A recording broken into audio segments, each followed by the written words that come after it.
नमस्कार। आज हम बात करेंगे rarest of the rare case principle के बारे में। इसका क्या एप्लीकेशन है, ये कैसे अप्लाई होता है और क्रिमिनल मैटर्स में, क्रिमिनल केसेस में इसका क्या एप्लीकेशंस है, इसको हम डिस्कस करेंगे। जो अभी रिसेंट का मेरठ मर्डर केस है, साहिल मुस्कान केस में।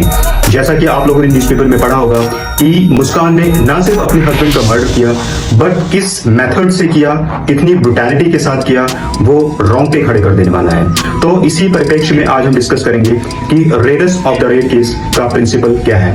1980s में सुप्रीम कोर्ट ने एक लैंडमार्क जजमेंट दिया in the matter of Bachchan Singh versus state of Punjab, और इसमें for the first time supreme court से कि जो डेथ पेनाल्टी है वो हम एज अ जनरल मैटर में नहीं देंगे, एज अ रूटीन वे में जहां पे डेथ पेनाल्टी वहां नहीं देंगे। डेथ पेनाल्टी जो है वो एक्सेप्शनल केसेस में ही देंगे, जहां पे रेयर सिचुएशन है, एक्सेप्शनल सर्कमस्टेंसेस हैं। तो rarest of the rare case का प्रिंसिपल ये कहता है कि डेथ पेनाल्टी हमेशा एक्सेप्शनल सिचुएशन में ही देनी चाहिए। अब ये होता क्या है, कैसे अप्लाई होता है, वो रेयर सिचुएशन क्या है, ये डिस्क्रिप्शन और डिसाइड करने का जो पावर है केस टू केस बेसिस पे ये कोर्ट ही डिसाइड करेगा।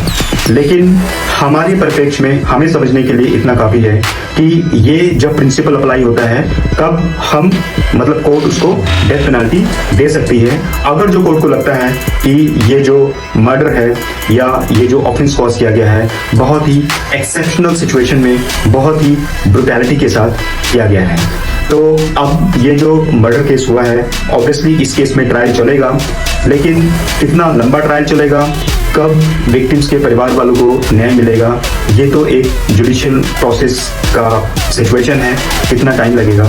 लेकिन यहाँ पे जो समझने वाली बात यह है कि जब rarest of the rare case का जो प्रिंसिपल अप्लाई होता है वो एक्सेप्शनल सिचुएशन नहीं होता है। आज के लिए इतना ही। Thank you so much.